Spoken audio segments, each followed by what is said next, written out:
नमस्कार दोस्तों, श्री वेदांत एकेडमी के ऑफिशियल ऑनलाइन क्लासेस में आप सभी का स्वागत है। आज की क्लास में हम मध्य प्रदेश में असहयोग और होम रूल लीग आंदोलन के बारे में मुख्य रूप से समझेंगे। असहयोग आंदोलन भारतीय स्वतंत्रता संग्राम में अगर आप देखेंगे तो एक मील का पत्थर साबित होता है। वास्तविक रूप से अगर आप मध्य प्रदेश में देखेंगे या भारत में देखेंगे तो उसकी जो स्वतंत्रता संग्राम शुरू होता है वो असहयोग आंदोलन से शुरू होता है, या गांधीवादी युग जो शुरू होता है वो मुख्य रूप से असहयोग आंदोलन से शुरू होता है।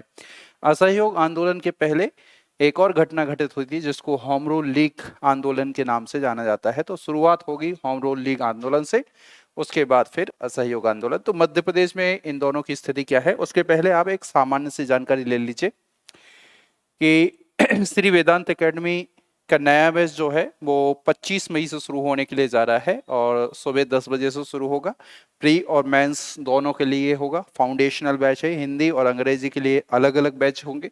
और अगर आपको इस बैच की और ज़्यादा बेहतर जानकारी चाहिए तो आप इन नंबरों पर कॉल कर सकते हैं। अगर आपको नहीं दिखाई दे रहा है तो नंबर, लैंडलाइन नंबर इस तरीके से 426717 एक नंबर ये है, आप इस पर कॉल कर सकते हैं। 0731426717 एक नंबर ये है, या फिर आप mobile number 9575535649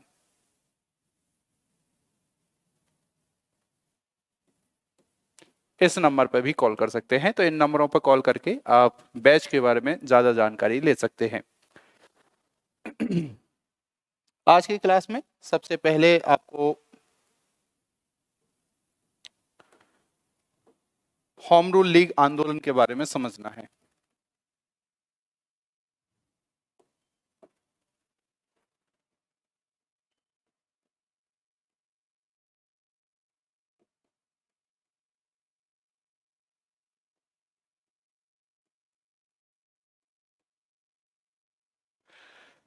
home Rule league आंदोलन मुख्य रूप से अगर आप देखेंगे तो दो चरणों में शुरू हुआ था, या दो अलग अलग व्यक्तियों के द्वारा इस आंदोलन को शुरू किया गया था। होम रूल मुख्य रूप से आयरलैंड का आंदोलन था।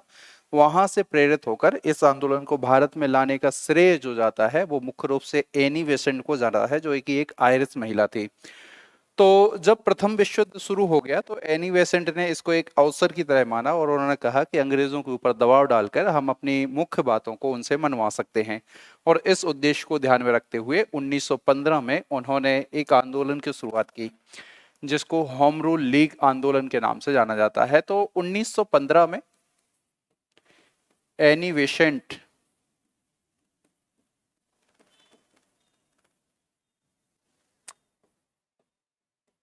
एक संगठन बनाया जिसको all India Home Rule league कहा जाता है। और इस संगठन के माध्यम से एनी बेसेंट ने होम रूल लीग आंदोलन की शुरुआत की। इसका जो मुख्यालय था वो मद्रास में था।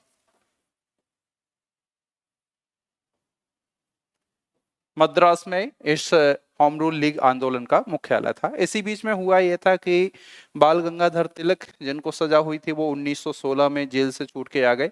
और 1916 में जब बाल गंगाधर तिलक छूट के आए तो 1916 में बाल गंगाधर तिलक ने भी होम रूल लीग आंदोलन की शुरुआत की। तो 1916 में बाल गंगाधर तिलक के द्वारा एक नई संस्था यहाँ पर स्थापित की गई जिसको इंडियन होम रूल लीग कहा जाता है। ये जो संस्था है वो बाल गंगाधर तिलक की थी।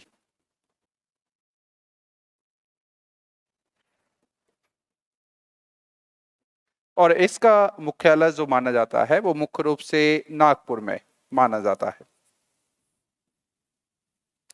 तो ये दो संस्थाएं मुख्य रूप से होम रूल लीग आंदोलन के संदर्भ में आपको ध्यान रखनी है। एक all India Home Rule league जो मद्रास में एनी बेसेंट के द्वारा 1915 में, 1916 में इंडियन होम रूल लीग बाल गंगाधर तिलक के द्वारा नागपुर में। बाद में बाल गंगाधर तिलक को ऐसा महसूस हुआ कि दो अलग अलग आंदोलन होने के कारण जो नेतृत्व है वो बढ़ जाएगा, और बढ़ जाने के कारण हो सकता है कि जनता भटक सकती है, जनता के मध्य मतभेद उत्पन्न हो सकते हैं, जनता को कंफ्यूजन उत्पन्न हो सकता है। तो ऐसी चीजें उत्पन्न ना हो और एक सही दिशा मिल सके स्वतंत्रता संग्राम को, इसलिए बाल गंगाधर तिलक ने एनी बेसेंट से कहा कि हम अपने आंदोलन को मर्ज कर देते हैं। इसलिए वर्ष 1916 में जो एनी बेसेंट की संस्था थी all India Home Rule league, इसका मर्जर कर दिया गया इंडियन होम रूल लीग में। तो 1916 में केवल एक ही संस्था आपको दिखाई देगी जिसका नाम है इंडियन होम रूल लीग। अब इसकी दो ब्रांचेस बना दी गई थी। इंडियन होम रूल लीग की दो ब्रांचेस थी, एक तो तिलक ब्रांच कहलाती है जिसको आप तिलक शाखा के नाम से जानते हैं, और दूसरी बेसेंट शाखा कहलाती है। आफ्टर मर्जर तिलक शाखा के ऊपर जिम्मेदारी थी कि ये 3 जगहों में स्वतंत्रता संग्राम का प्रचार करेंगे, और 3 जगहों में से एक था मध्य प्रांत, दूसरा था महाराष्ट्र, और तीसरा था कर्नाटक। इन 3 जगहों पर प्रचार करने की जिम्मेदारी जो थी वो तिलक शाखा के ऊपर थी। शेष जो भारत था, उस शेष भारत में प्रचार करने की जो जिम्मेदारी थी वो बेसेंट शाखा के ऊपर थी। तो शेष भारत में प्रचार प्रसार करने की जो जिम्मेदारी सौंपी गई थी वो बेसेंट शाखा के ऊपर सौंपी गई थी। बाल गंगाधर तिलक ने अपने आंदोलन को तीव्र बनाने के लिए, अपने आंदोलन को जीवित बनाए रखने के लिए यह महसूस किया कि हमें पैसे की भी आवश्यकता पड़ सकती है। तो इन्होंने अपने आंदोलन के लिए राजस्व एकत्रित करना शुरू किया, और एकत्रित करने का तरीका था चंदा। चंदा जुटाना शुरू किया। बाल गंगाधर तिलक ने जिस जिले से चंदा जुटाना प्रारंभ किया था उस जिले का नाम था खंडवा। इसका नाम आप विशेष रूप से याद रखिएगा। खंडवा जिले से बाल गंगाधर तिलक के द्वारा चंदा जुटाना शुरू किया था, और खंडवा जिले से अच्छा खासा चंदा होम रूल लीग आंदोलन के लिए जुट किया था। और उसके बाद उसका परिणाम यह हुआ कि 1916 से लेकर 1917 तक यह आंदोलन लगातार चलता रहा। इन्होंने अपनी कई मांगे अंग्रेजों के समक्ष रखी, और उसी का परिणाम था कि 1917 में अंग्रेजों को यह कहना पड़ा था कि भारत में एक उत्तरदायी शासन की स्थापना की जाएगी। और उत्तरदायी शासन की स्थापना करने के लिए आप जानते हैं कि 1919 में मॉन्टेग्यू चेम्सफोर्ड सुधार अधिनियम बनाया गया, और उस अधिनियम के माध्यम से भारत में कुछ प्रावधान किए गए जो भारतीयों के हितों के लिए माने जाते हैं। तो होम रूल लीग आंदोलन दो तरीके से आपको समझना है, एक एनी बेसेंट का है, दूसरा 1916 में इंडियन होम रूल लीग बाल गंगाधर तिलक का है। बाद में इन दोनों को मर्ज कर दिया गया, तिलक शाखा और बेसेंट शाखा। तिलक शाखा के ऊपर जिम्मेदारी मध्य प्रांत, महाराष्ट्र, कर्नाटक की थी, और शेष भारत की जिम्मेदारी बेसेंट शाखा के ऊपर सौंपी गई। खंडवा जिले से चंदा इकट्ठा शुरू किया गया था, जो कि पूरे भारत में इकट्ठा हुआ। 1917 में जैसे ही घोषणा हुई कि हम भारत में उत्तरदायी शासन की स्थापना करेंगे, वैसे ही ये आंदोलन पूरी तरीके से समाप्त हो गया। तो होम रूल लीग आंदोलन की जड़ें जो हैं वो मुख्य रूप से यहां से मानी जाती है। नागपुर जो उस समय मध्य प्रांत की राजधानी हुआ करता था, एक तो आपको ये याद रखना है, और दूसरा खंडवा जिले को याद रखना है।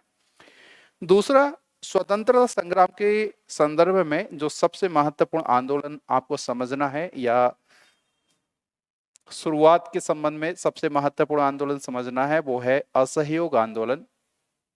नॉन कॉपरेशन मूवमेंट के नाम से इसको अंग्रेजी में कहते हैं। तो असहयोग आंदोलन के शुरू होने की बहुत सारी वजह थी, वो आप इतिहास के अंतर्गत समझ ही लेंगे। असहयोग आंदोलन की मध्य प्रदेश में गतिविधियां क्या हैं, हमें केवल वो समझना है, बाकी आप हिस्ट्री के अंतर्गत बाकी सारी चीजें समझ चुके हैं। इसके कारणों के बारे में समझ लीजिए इतिहास में, या फिर अन्य कारणों के बारे में समझ लीजिए। मध्य प्रदेश में असहयोग आंदोलन के संदर्भ में बात क्या थी वो देख लेते हैं। असहयोग का जो प्रस्ताव है वो मुख्य रूप से महात्मा गांधी के द्वारा पारित किया गया था। अब मध्य प्रदेश में असहयोग आंदोलन या फिर राष्ट्रवादी गतिविधि उत्पन्न होने का सबसे महत्वपूर्ण कारण यह था कि मध्य प्रदेश में कांग्रेस का 7वां अधिवेशन हुआ था 1907 में, और 1907 में जो कांग्रेस का जो 7वां अधिवेशन हुआ था 1916 के आसपास, 1916 में हुए 7वें अधिवेशन के माध्यम से मध्य प्रदेश में राष्ट्रीय गतिविधियों का प्रचार हुआ। मध्य प्रदेश में हालांकि राष्ट्रीय जो चेतना है वो पहले से ही जागृत हो गई थी। वर्ष 1905 में मध्य प्रदेश में एक संगठन की स्थापना हुई थी जिसको सीपी एंड बरार एसोसिएशन के नाम से जाना जाता है। सीपी एवं बरार एसोसिएशन की स्थापना नागपुर में हुई थी और इसकी स्थापना करने वाले जो व्यक्ति थे उनका नाम था दादा साहेब खापर्डे। दादा साहब खापर्डे को एक अन्य लोकप्रिय नाम से जाना जाता है, इनको डिप्टी तिलक कहा जाता है। ये गर्मपंथी विचारधारा के थे। 1907 में जब कांग्रेस का विभाजन हुआ तो डिप्टी तिलक या दादा साहब खापर्डे और एसएस मुंजे, ये दो व्यक्ति गर्मपंथी विचारधारा में मध्य प्रदेश में थे, और हरसिंह गौर और विष्णु नारायण जैसे महत्वपूर्ण व्यक्ति जो थे वो नरमपंथी विचारधारा के अंतर्गत आ गए। तो सीपी एवं बरार एसोसिएशन कांग्रेस से मिलती जुलती एक संस्था मध्य प्रदेश में स्थापित हुई और इसका मुख्य रूप से काम यह था कि इन्होंने पूरे मध्य प्रदेश वाले एरिया में राष्ट्रीय चेतना को जागृत करने में और उसके प्रचार प्रसार करने में महत्वपूर्ण रूप से योगदान दिया। असहयोग आंदोलन की जब शुरुआत हुई तो पूरे भारत में वो असहयोग आंदोलन फैला और उसी का परिणाम यह था कि असहयोग आंदोलन मध्य प्रदेश में महाकौशल नामक क्षेत्र से प्रारंभ हुआ। महाकौशल में जिस जिले से असहयोग आंदोलन की शुरुआत मानी जाती है उस जिले का नाम है जबलपुर। जबलपुर से इस आंदोलन की शुरुआत मानी जाती है। दरअसल हुआ यह था कि 1921 में महात्मा गांधी ने जबलपुर का दौरा किया, जबलपुर आए, और एक फैक्चुअल सी बात है कि वहां पर एक गोपाल दास भार्गव नाम के एक व्यक्ति थे, उनके यहाँ पर महात्मा गांधी रुके थे। तो उनकी बहुत बड़ी हवेली थी, वहां पर ये आकर रुके थे गोपाल दास भार्गव के यहाँ पर। अगले दिन महात्मा गांधी ने गोल बाजार है जबलपुर में एक जगह, वहां पर उन्होंने एक ऐतिहासिक भाषण दिया और उस ऐतिहासिक भाषण में उन्होंने सभी लोगों के बीच एकता स्थापित करने का प्रयास किया, सांप्रदायिक सद्भाव लेने का प्रयास किया। उसका महत्वपूर्ण रूप से प्रयास यह था कि जो जातीय फूट थी भारत में, उस जातीय फूट को हटाया जा सके। इसलिए राष्ट्रीय चेतना एकत्रित करने के लिए बेहद जरूरी था कि सभी जातियों के व्यक्ति एक दूसरे का सहयोग करें। पहली बार जबलपुर में इन्होंने हरिजन शब्द का प्रयोग किया। अनुसूचित जातियों के लिए 1921 में जबलपुर से महात्मा गांधी के द्वारा हरिजन शब्द का प्रयोग किया गया जबलपुर में। तो ये एक महत्वपूर्ण आपके लिए जानकारी हो सकती है, इस जानकारी को आप ध्यान में रखिएगा। इस तरीके से भारत में यात्रा महात्मा गांधी के द्वारा की गई ताकि सांप्रदायिक सद्भाव की भावना स्थापित किया जा सके, राष्ट्रीय एकता को सुनिश्चित किया जा सके और जो जातिवाद फैला हुआ है उसको दूर कर सके। तो सांप्रदायिक सद्भाव स्थापित करने के लिए महात्मा गांधी के द्वारा एक सद्भाव यात्रा शुरू की गई थी और उस सद्भाव यात्रा की जो शुरुआत हुई थी वो 1921 से ही हुई थी और ये मध्य प्रदेश के जिस जिले से मानी जाती है उस जिले का नाम है छिंदवाड़ा। सांप्रदायिक सद्भाव जो यात्रा है वो छिंदवाड़ा से होते हुए जबलपुर गई, जबलपुर से होते हुए ये फिर भोपाल चली गई। भोपाल में अगर आप देखेंगे तो भोपाल में एक व्यक्ति का नाम इसमें आप विशेष रूप से महत्वपूर्ण रखिएगा, याद रखना है, और उनका नाम है बाई अम्मान। भोपाल में जब ये यात्रा पहुंची तो भोपाल में इस यात्रा में कौन कौन शामिल थे वो देख लीजिए। महात्मा गांधी तो थे ही, महात्मा गांधी के साथ साथ भूला भाई देसाई,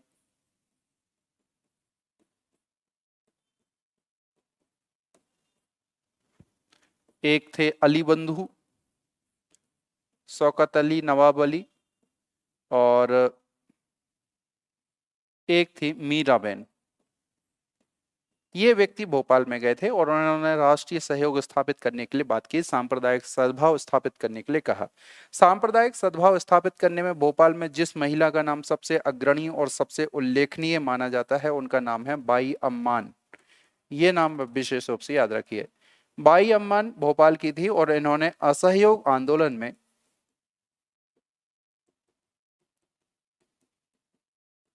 विशेष रूप से योगदान दिया। तो बाई अम्मान का नाम आपके लिए विशेष रूप से ध्यान देना चाहिए।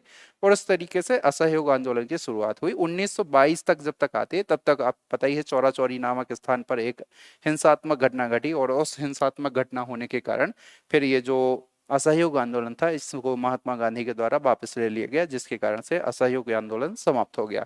तो मध्य प्रदेश में असहयोग आंदोलन की कुछ घटनाएं हैं, उन घटनाओं को आपको विशेष रूप से याद रखना है।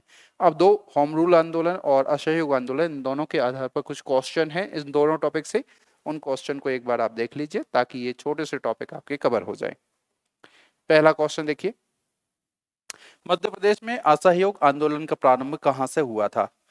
सीधा है, मध्य प्रदेश में असहयोग आंदोलन की जो शुरुआत हुई थी वो मध्य प्रदेश में महाकौशल नामक क्षेत्र से हुई थी। और महाकौशल में जिस जिले से असहयोग आंदोलन की शुरुआत हुई थी उसका नाम है जबलपुर। ठीक है, एक बात और आप विशेष रूप से यहीं पर समझ लीजिए कि असहयोग आंदोलन की जो नेतृत्व है जबलपुर जिले में जिस व्यक्ति के द्वारा नेतृत्व किया गया था, उन व्यक्ति का नाम है सेठ गोविंद दास। सेठ गोविंद दास के द्वारा असहयोग आंदोलन का नेतृत्व किया गया था। और इंदौर में एक व्यक्ति का नाम आपको और याद रखना है, उनका नाम है अर्जुन लाल सेठी। भोपाल में मैंने आपको बता ही दिया है, बाई अम्मान, नाम याद रखिए। जबलपुर में असहयोग आंदोलन के नेतृत्वकर्ता का नाम है सेठ गोविंद दास। इंदौर में असहयोग आंदोलन के नेतृत्वकर्ता का नाम है अर्जुन लाल सेठी। और भोपाल में असहयोग आंदोलन का नेतृत्व करने वाली महिला का नाम है बाई अम्मान। ये तीन बातें। तो मध्य प्रदेश में असहयोग आंदोलन का प्रारंभ कहां से हुआ था? इसका सीधा उत्तर आप बताइए, जबलपुर से इसका प्रारंभ हुआ था। कांग्रेस के नागपुर अधिवेशन के पश्चात महात्मा गांधी ने असहयोग, अहिंसा और सांप्रदायिक सद्भाव के लिए ऐतिहासिक देश के दौरे का प्रारंभ कहां से किया था?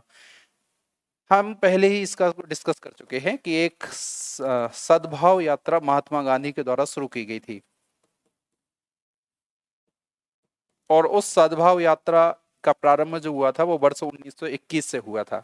इस सद्भाव यात्रा का जो मुख्य रूप से उद्देश्य था वो असहयोग, अहिंसा और सांप्रदायिक सद्भाव की प्राप्ति करना था।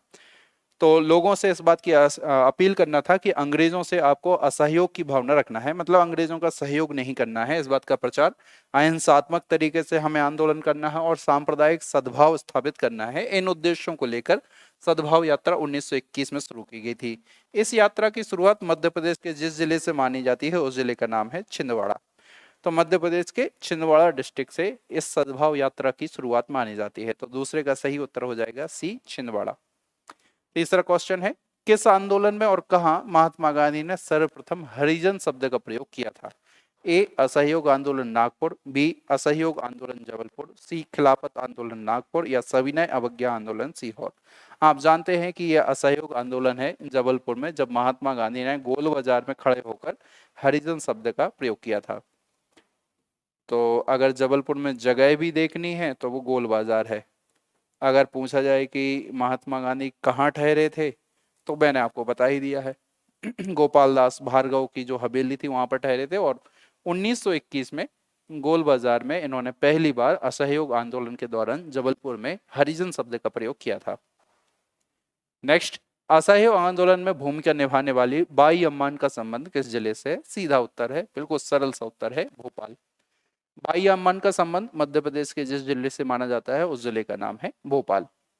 बाई अम्मान, असहयोग आंदोलन और भोपाल, तीन चीज याद रखना, बाई अम्मान, असहयोग आंदोलन और भोपाल।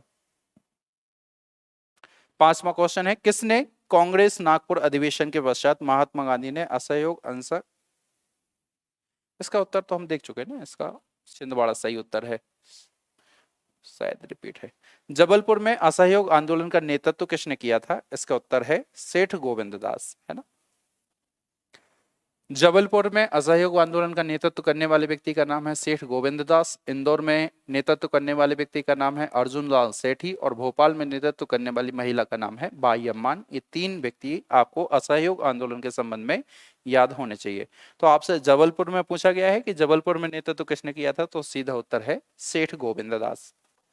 अगला क्वेश्चन है आपका, मध्य प्रांत एवं बरार एसोसिएशन का गठन कब किया गया था? सीधा उत्तर है, मध्य प्रांत एवं बरार एसोसिएशन का गठन हुआ था 1905 में। कहां पर हुआ था? तो इसका सीधा उत्तर है नागपुर। और किसने किया था? तो उनका नाम है दादा साहब खापर्डे।